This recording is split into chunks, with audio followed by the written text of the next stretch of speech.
önce kendinizi tanıtır mısınız? Benim adım İsa Berge. Biliyorsunuz ben yıllardır Esnaf ve Sanatkarlar'da başkanlık yapıyorum.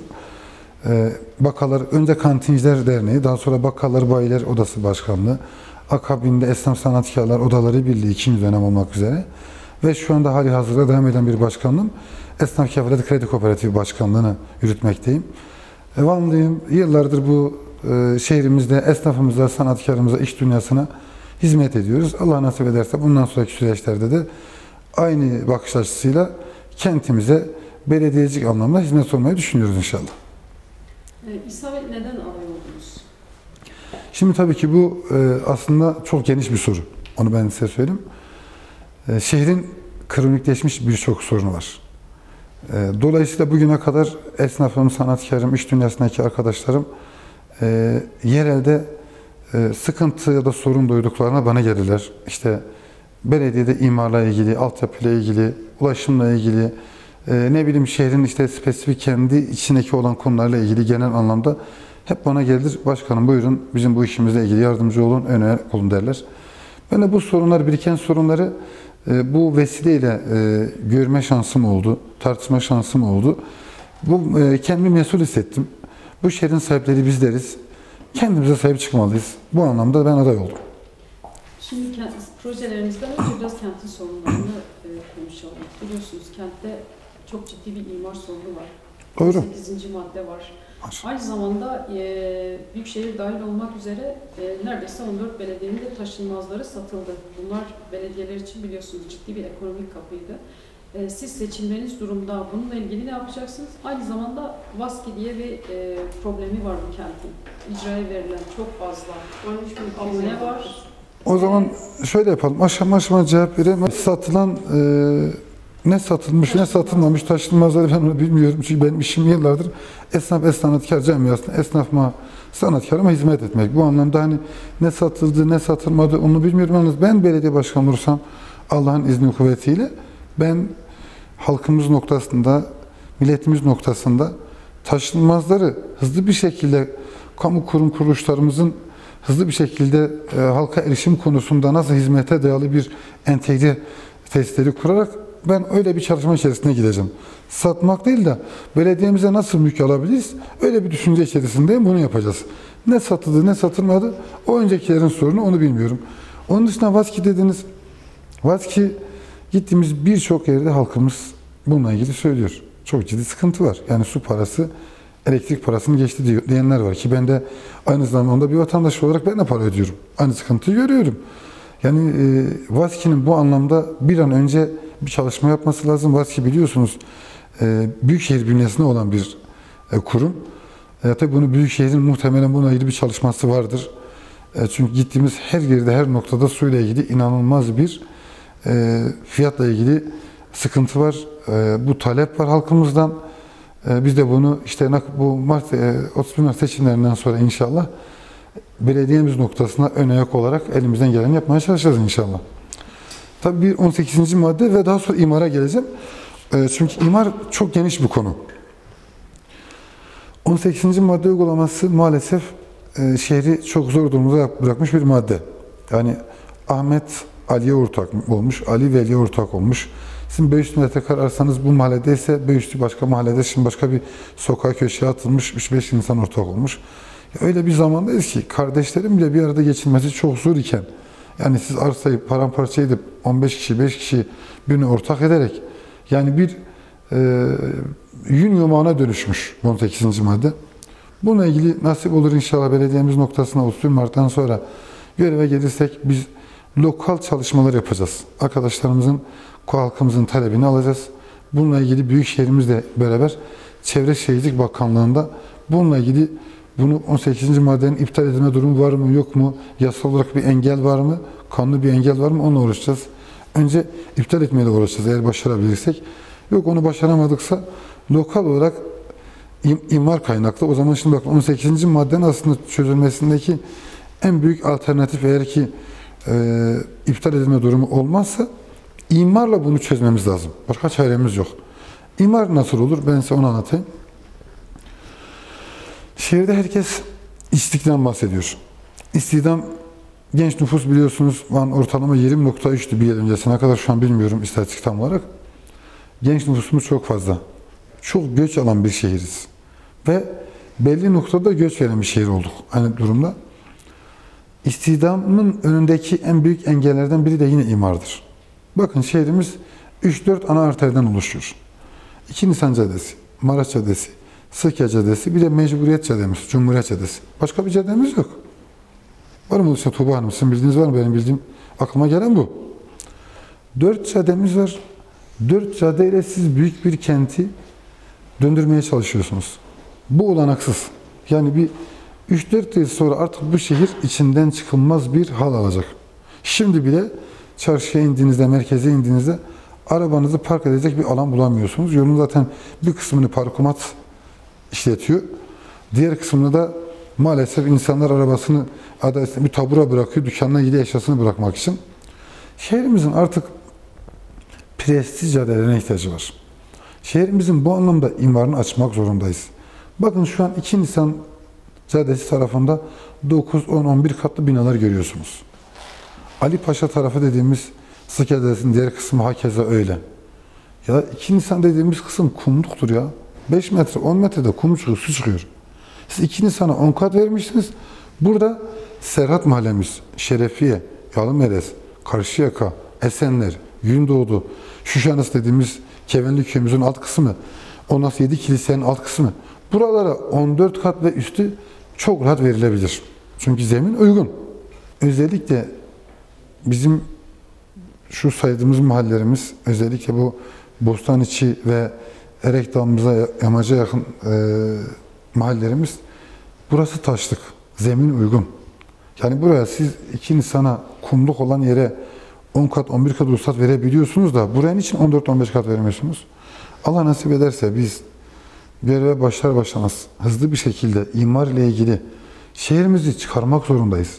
Biz çok güzel bir şehirleşme planı yapacağız inşallah. Şehir plancıları oturacağız. Hızlı bir şekilde geniş caddeler ve siz seyredin, artık şehirde trafik sorunu olmayacak. İşsizlik sorunu da olmayacak. Şimdi projelere girdik artık biraz. İmarla ilgili biraz çözümlerden söz ettiniz ama aynı zamanda biliyorsunuz kentteki kadın seçmen ve kadın nüfus oranı da az değil. Çok Kadınlar az. ve çocuklara dönük projeleriniz nelerdir? Çok güzel bir soru. Nasip olursa en başta bizim mahallelerimize her mahalle bir kreş olacak. Bu net. Kadınlarımız çocuklarını bırakabileceği kreşler ve yanlarında sosyal kültürel yaşam alanları olabileceği bir yer.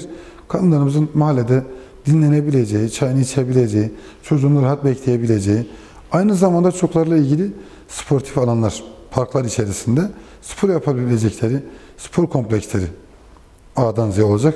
Çocuklarımız ve kadınlarımız için bu. Öte yandan bir de gençlerimizle ilgili bizim düşüncemizi anlatayım size. Zaten şu an etüt merkezleri nispeten var. Yalnız yeteri kadar değil. Biz etüt merkezlerimizi geliştireceğiz inşallah. Çok böyle modern, gençlerimizin rahatlayabileceği, okuma programlarını yapılacağı, dersleri çalışabileceği, TYT, AYT programlarında çalışabilecekleri, gerekirse KPSS noktasında destek alabilecekleri alanlar oluşturacağız her mahallemize. Bir de şu an devam eden bir doping hafıza muadili tekno mektep. Her eve bir online eğitim setini hazırladık biz. İpek Yolu'na oturan 5000 öğrencimize. Şu anda her gün işte 4'te 5'te 7 arası geliyorlardı. Ramazan dolayısıyla 4'te 6 arasına biz şimdi programı uyguladık. Her gün gençlerimiz gelip bizde o kartı alıyorlar. 10.000 TL değerinde o kart. Yani her eve bir dershane. Öyle söyleyeyim. Buna başladınız mı? Tabii şu an. Seçim sonrası var. Hayır. Biz 10 gündür çocuklarımız, öğrencilerimiz alıyorlar. Şu an başlamışız. Öğrencilerimiz her gün 5 ile 7 arası geliyorlardı. Bugünden itibaren 4 ile 6 arası gelecekler. Kartlarını alıp şifresiyle dersine girebiliyor. Evinde dershane. Böyle söyleyeyim. Onu biz gençlerimize sunduk. Böyle bir çalışmamız oldu. Şimdi şöyle anladım değil mi? Kadınlar için yani yapacağınız, yani ortaya koyduğunuz tek projeniz kreş açmak. Hayır. Sadece o kısmını mı aldınız? Başka bir şey anlatmıyor. Hayır, şimdi ben mahalle boyutuna gidince bunu şimdi kadınlarımızın sosyal kültürel destekleri, kendi nedir girişimci desteği iş yeri noktasında özellikle bu çok önemli. Çünkü kadınlarımıza bizim Ar-Ge birimlerimizde, belediyemiz biriminde Allah nasip ederse hızlı bir şekilde girişimci desteği vererek iş dünyasına kadınlarımızı katmak. Bununla ilgili yapacağız ve özellikle en büyük çalışmamız da bu olacak. Peki yine kadınlarla ilgili bir şey soracağım. Kadınların biliyorsunuz sağlığa erişimde, hijyenik pede erişimde çok ciddi sorunlar yaşıyorlar. Bununla ilgili bir projeniz var mı? Ya bununla ilgili hani ben bunu çok dinlendirmedim. Bu hani belediyelerin asli görevi zaten. Bu küçük şeylere değinmek istemiyorum. Bu bizim asli görevimizdir. Biz kadınlarımızla ilgili çok spesifik çalışmalar yapacağız inşallah. Bunları çok dinlendirmeden bu vicdani bir sorumluluktur. Bu ahlaki bir sorumluluktur. Bununla ilgili yani bu kardeşime şunu sözünü veriyorum. Bununla ilgili bunu lütfen söyleyin. Belediyeler noktasında biz belediye başkanına göreve başlar başlamaz yapacağımız adımların en büyük katkısı kadınlarımızla ilgili olacak. Bunu ben belirtmek istiyorum.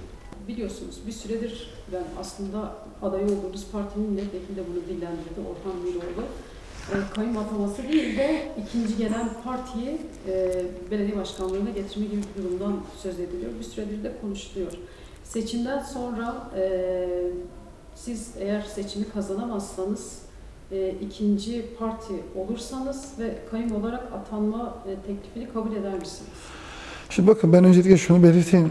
Ben yaklaşık 16, 17, 18 yıldır esnaf ve sanatkarların başkanlığı yapıyorum.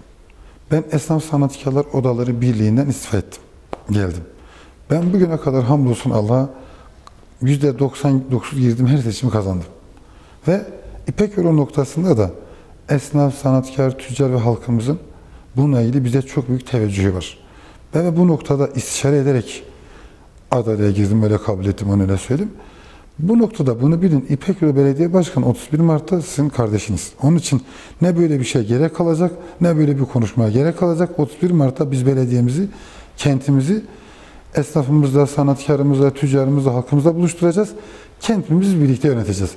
Öte yandan gelir misin, gelmez misin bu ahiret sorularına ben çok kendi şahsım uygun bulmadığım için kusura bakmayın. Çünkü ben kazanmadım, inanmadım bir seçime girmedim. Ve bunu bilin, Allah'ın izniyle de 31 Mart'tan sonra oturacağız tekrar. Ben sizin misafiriniz olacağım burada. Beraber program yapacağız. Biz belediyemizi nasıl yöneteceğiz bunu konuşacağız. Ben size çok teşekkür ederim. Çok sağ olun. Son bir şey daha soracağım. Biz basın çalışanları olarak belediyelerle ilgili çok ciddi sorunlar yaşıyoruz İstanbul'da. Belediye başkanlarına ulaşamıyoruz, birimlere ulaşamıyoruz. Bir haber için, kaynak için ya da bir iddia ile ilgili aradığımızda ya cevap alamıyoruz ya da çok yuvarlak cevaplar alıyoruz. Aynı zamanda gerçi bu büyük şehirle alakalı bir şey ama neredeyse hepimiz mimlendik. İşte toplu taşıma kartlarımız iptal edildi. Verdiğimiz dilekçeler hiçbir şekilde işleme sokulmadı. Sizin basın çalışanları ile ilgili bir projeniz var mı? Şimdi biz doğrusu biz bu programa hiç çalışmadık. Hani biz beni böyle çalışmadığımız yerden sordunuz. Çünkü bize böyle bir soru gelmedi, böyle bir talep gelmedi. Biz de bunu çok düşünemedik. Hani imar, altyapı, ulaşım, şu bu derken böyle biraz böyle kafayı toparlayamadık dersek daha doğru olur. Bak size sözüm olsun. Bunu kaydedin. 31 Mart kaldı 20 günümüz. Seçimleri atlatalım. Ben gelip oturalım, beraber bir toplantı yapalım. Basınla ilgili ne yapılabilir? Basınımızın istekleri, talepleri nelerdir? Biz neler yapabiliriz? Ben şimdi bakın, belediyeler herkesindir. Belediyeler şehrin mutfağıdır, şehrin kileridir. Buraya Belediyeler Birliği'nden, İller Bankası'ndan herkes adına böyle bir miktar gelir. Herkesin belediye hakkı vardır. Biz belediyeleri herkesle, bütün halkla buluşturmamız lazım. A, B, C siyaseti değil. Belediye başkanı olan rozetini atar çekmece, kimseyi görmez. Özellikle basınımızla ilgili de oturacağız, biz toplantılar yapacağız. Basınımızın talepleri nelerdir? Biz belediye olarak ne yapabiliriz? Elimden gelen bütün imkanları biz sunacağız. O soruyu da o zaman sizden alacağım inşallah. Son bir soru. Seçilirseniz 1 Nisan'da belediyenin etrafına kurulan bariyerleri kaldıracak mısınız? Şunu şöyle söyleyeyim kardeşim, hani şimdi biliyorsunuz bunlar emniyetin ve devletin belirlediği şeylerdir. Hani bir kriterlerdir. Gerekli mi, gereksiz mi, doğru mu, yanlış mı, eğri mi, büğrü mü bilmediğim için hani şunu söyleyeyim. Ben hani oradaki bariyerlerin olmasını şahsım olarak asla istemem. Önce bunu bilin. Asla istemem çünkü olmaması lazım. Halkımızın, belediye halkın yeri. Herkesin çok rahat girip çıkıp derdini anlatması lazım. Yalnız emniyet tedbirleri kapsamındaki durumu nedir onu bilmediğim için bir şey söyleyemiyorum. Ama benim önceliğim ricada bulunup emniyet müdürümüzde bunu kaldırma noktasında bir sıkıntı var mı yok mu bunu ben çünkü farkındasınız ben akşamları çarşı pazardayım. Ben yalnız yazıyorum. Bundan sonraki süreçlerde ne olur bilmiyorum ama benim önceliğim onu o dediğimiz bariyerleri kaldırma noktasına müracaat etmek olacak. Bunu ben size söyleyeyim.